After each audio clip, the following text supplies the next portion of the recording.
ఈ diaphragm wall ఎలా ఉంటుందో, ఎర్త్కమ్ rock filling dam is a permanent dam. దానికి సీపేజ్ లేకోకుండా డయాఫ్రమ్ వాల్ వేస్తారు. ఆ డయాఫ్రమ్ వాల్తోనే వచ్చినటువంటి ఇబ్బంది వాళ్ళ. ఆ డయాఫ్రమ్ వాల్ వేసే ముందు కాఫర్ డ్యాములు వేస్తారు. కాఫర్ డ్యాములు వేసే ముందు నదిని డైవర్ట్ చేస్తారు. ఇది సింపుల్ లాజిక్. కానీ ఇందాక నేను చెప్పినట్టుగా చంద్రబాబు నాయుడు గారి ప్రభుత్వం అన్నీ సైమల్టేనియస్గా స్టార్ట్ చేసి డయాఫ్రమ్ వాల్ వేసేసి గ్యాప్ 2లో వేసేసి దీన్ని కాఫర్ డ్యాములు పునాదులైనటువంటివి దాన్ని అవే జెట్ గ్రౌటింగ్ వాల్స్ అవి వేస్తారు. వెరీ టెంపరీ, అవి తీసేస్తారు, తర్వాత కొట్టుకుపోతాయి. అవి స్టార్ట్ చేశారు. అవి స్టార్ట్ చేసిన తరువాత నేను ఇక్కడ మనవి చేస్తున్నా, 2018 చంద్రబాబు నాయుడు గారు అధికారంగా ఉండంగానే డయాఫ్రమ్ వాల్ కంప్లీట్ అయిపోయిన తర్వాతే, కాఫర్ డ్యాములు కంప్లీట్ కాకముందే, ఎప్పుడైతే జెట్ డ్రౌటింగ్ వాల్స్ అయిపోయినాయో వరద వచ్చింది. వరద వచ్చి డయాఫ్రమ్ వాల్ మీద ప్రవహించింది. దాని మీద జెట్ డ్రౌటింగ్ మీద కూడా జెట్ డ్రౌటింగ్ వాల్స్ మీద కూడా ప్రవహించింది. అప్పుడు కొద్దిగా దెబ్బతిన్నాయి. అది చెక్ చేసుకోలేదు. ఆ దెబ్బతిన్న వాటిని కొన్నేమో రిపేర్ చేశారు, కొన్నేమో రిపేర్ చేయకోకుండానే దాని మీద కాఫర్ డ్యాములు నిర్మాణం చేశారు. అందువల్లనే ఇవాళ సీపేజ్ వస్తుంది, భయంకరమైన సీపేజ్, ఆపలేకపోయే పరిస్థితి. కారణం ఏమిటని వీళ్ళు చెప్పారు, మేముగా చెప్పింది. రాష్ట్ర ప్రభుత్వంలో ఉన్నటువంటి వాళ్ళు కాదు చెప్పింది, కేంద్ర ప్రభుత్వంలో ఉన్న వాళ్ళు కాదు చెప్పింది.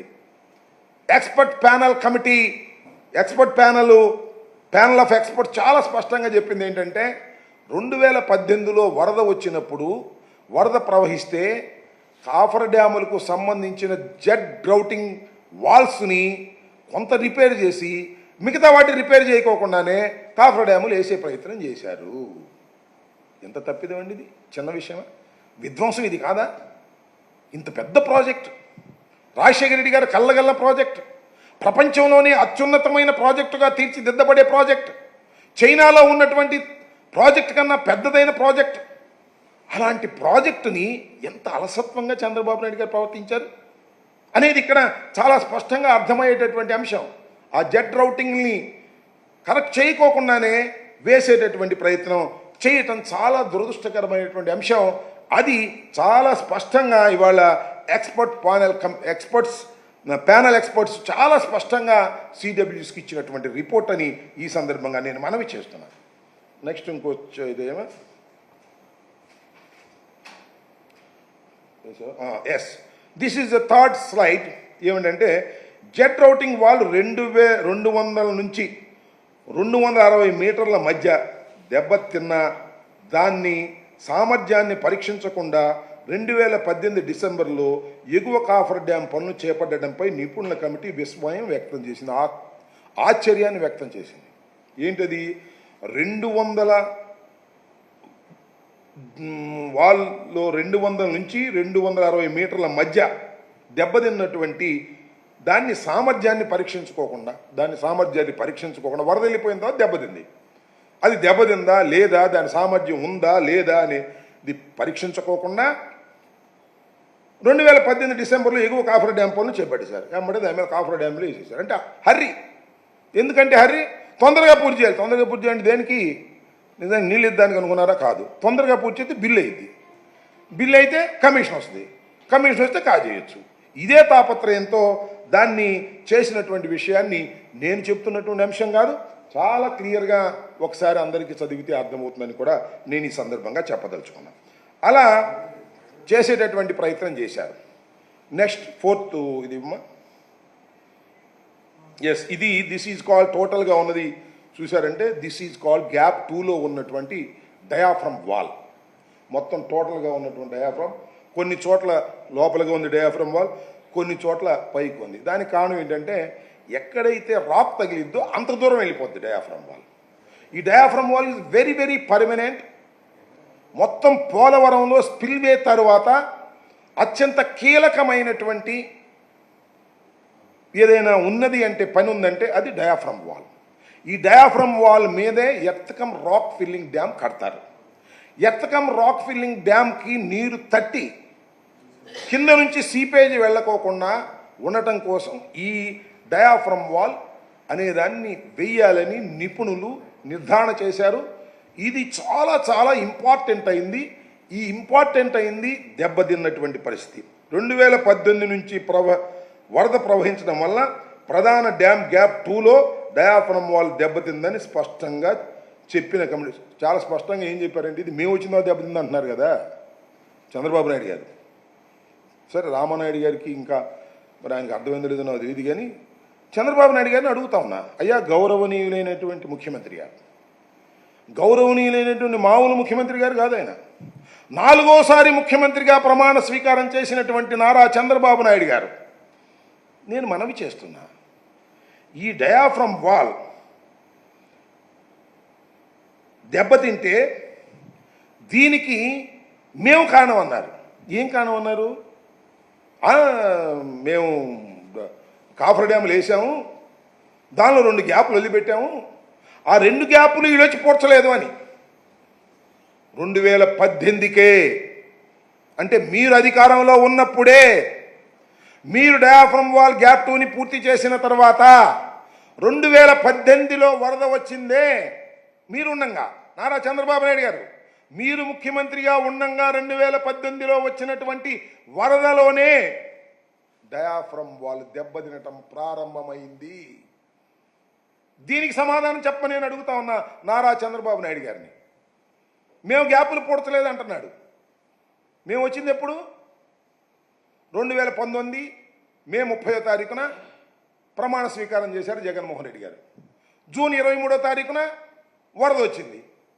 దీనికన్నా ముందు ఇంకొక మాట చెప్పాలా, పీపీఏ పోలవరం ప్రాజెక్ట్ అథారిటీ వాళ్ళు ఏం చెప్పారంటే, చంద్రబాబు నాయుడు గారు ఈ పనులను చేస్తుంటే ఈ గ్యాపులు ఎందుకు వదిలిపెట్టారో కూడా మీకు అనేక సార్లు చెప్పాను, మరొక్కసారి చెప్పవలసిన అవసరం ఉంది. కాఫర్ డ్యాముల నిర్మాణం నాణ్యత లేకోకుండా మీరు చేశారు, దట్ ఈస్ ఓకే, వాళ్ళే చెప్పారు, నేను చెప్పింది కాదు ఇది. మాజీ ఇరిగేషన్ మంత్రి గానో మాజీ ముఖ్యమంత్రి గారు చెప్పిన మాట కాదు ఇది. ఎక్స్పర్ట్స్ ప్యానల్ ఎక్స్పర్ట్స్ మన అమెరికా వారు కెనడా వారు నలుగురు చెప్పినటువంటి అంశం ఇది. మీరు కాఫర్ డ్యాములకు సంబంధించిన జెట్ డ్రౌటింగ్ వాల్ని సామర్థ్యాన్ని పరీక్షించుకోకుండానే మీరు కట్టేశారు. ఒకటి. రెండవది గ్యాపులు ఎందుకు పొడవలేదు? మేము పొడవగలుగుతాం గ్యాపులు, మేము వచ్చి 30 తారీఖు వచ్చాం, జూన్ 23 వస్తుంది. దీనికన్నా మించి ఇంకొక మాట చెప్తా, పీపీఏ పోలవరం ప్రాజెక్ట్ అథారిటీ వాళ్ళు ఏమన్నారంటే ఈ గ్యాపులు పూడిస్తే, ఇప్పుడైతే గ్యాపులు పూడిస్తే ఏమైంది, నీరు ఇటు నుంచి ప్రవహించదు. ప్రవహించకపోతే డయాఫ్రమ్ వాల్ దెబ్బతిందు, ఇటు నుంచి ప్రవహించాలి. స్పిల్వే కంప్లీట్ కాలేదు, స్పిల్వే కూడా అప్పుడే ప్రారంభించావు, అది కంప్లీట్గా అటు ప్రవహించదు. ఏమైంది? ఎగుదనిది వాటర్, పొంగిపోద్ది. పొంగిపోతే 54 విలేజెస్ నదీ గర్భంలో ఉన్న ఎత్తు ప్రాంతంలో ఉన్నటువంటి 54 విలేజెస్ మునిగిపోతాయి. వాళ్ళు వచ్చి కంప్లైంట్ ఇచ్చారు, అయ్యా పీపీఏ ప్రాజెక్ట్ అథారిటీ ఏందండి అవి మూసేస్తున్నారు, మీరు మూసేస్తే మేమైపోవాలి, ఇళ్ళన్నీ పోవాలి కదా, మాకు కాంపెన్సేషన్ ఇస్తే ఇల్లు ఎత్తుకుపోతాం, మీరు కాంపెన్సేషన్ ఇవ్వకోకుండా మీరేమిటి అది పూర్తి చేస్తే మేమేం కావాలి, అదేమో స్పిల్వే ద్వారా వాటర్ వెళ్ళట్లేదు ఎలాగో అంటే పీపీఏ ఉన్నారంటే ఇమీడియట్గా ఒక ఆర్డర్ పాస్ చేశారు. చూస్తే తెలుస్తుంది పీపీఏ చేసినటువంటి ఆర్డర్, పనులన్నీ ఆపేయండి, ఆ గ్యాప్లు పోడ్చొద్దు అన్నారు. మిమ్మల్ని మీకు వర్తిస్తుంది. డిసెంబర్ 30వ తారీఖున 2019లో ముఖ్యమంత్రిగా ప్రమాణ స్వీకారం చేసినటువంటి జగన్మోహన్ రెడ్డి గారి ప్రభుత్వానికి వర్తిస్తుంది పీపీఏ చెప్పినటువంటి అంశం. కాంట్రాక్టర్ మార్చారు అందుకని చేయలేదు. నో, పీపీఏ చాలా స్పష్టంగా చెప్పినటువంటి ఆర్డర్ మీద ఏ ప్రభుత్వమైనా ఫాలో కావాలి. ఆర్డర్ ఎట్లా పుట్టింది? వాళ్ళు పుట్టించింది కాదు. అక్కడ ఉన్నటువంటి నిర్వాసితులు 54 గ్రామాలకు సంబంధించిన వారు కంప్లైంట్ చేస్తే వాళ్ళు ఇచ్చారు, పూడ్చలేదు. అవి పూడ్చకపోవడం వల్ల కొట్టుకుపోయింది ఏహో అని చెప్పి చంద్రబాబు నాయుడు గారు ప్రచారం చేసేటటువంటి కార్యక్రమం చేస్తున్నారు. అది కాదు. ఖచ్చితంగా అంటే ఇంకా చాలా క్లియర్గా అర్థమయ్యే అంశం ఏంటంటే 2018కి వరద వచ్చేటప్పటికే దెబ్బతినిపోయిందని చెప్పారు వాళ్ళు ప్యానల్ ఎక్స్పర్ట్స్. మేము చెప్పింది కాదు ఇది.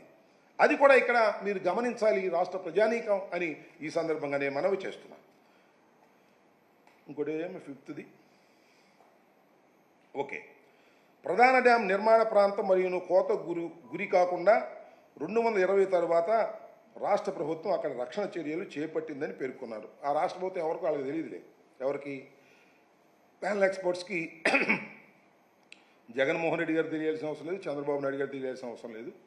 ఇక్కడికి వచ్చిన తర్వాత వాళ్ళని పేర్లు విన్నారే కానీ వాళ్ళు ఇటలీ, మన అమెరికా వాళ్ళు, కెనడా వాళ్ళు కాబట్టి వాళ్ళు ఏం చెప్పారంటే 220 వరదల తర్వాత రాష్ట్ర ప్రభుత్వం అక్కడ రక్షణ చర్యలు చేపట్టింది. 220 తర్వాత నేను చాలా స్పష్టంగా చెప్తున్నాను, 2019లో ప్రభుత్వం వచ్చిన తర్వాత ముఖ్యమంత్రిగా జగన్మోహన్ రెడ్డి గారు ప్రమాణ స్వీకారం చేసిన తర్వాత మేము చేసినటువంటి మొట్టమొదటి కార్యక్రమం ఏమిటంటే we have completed this spillway.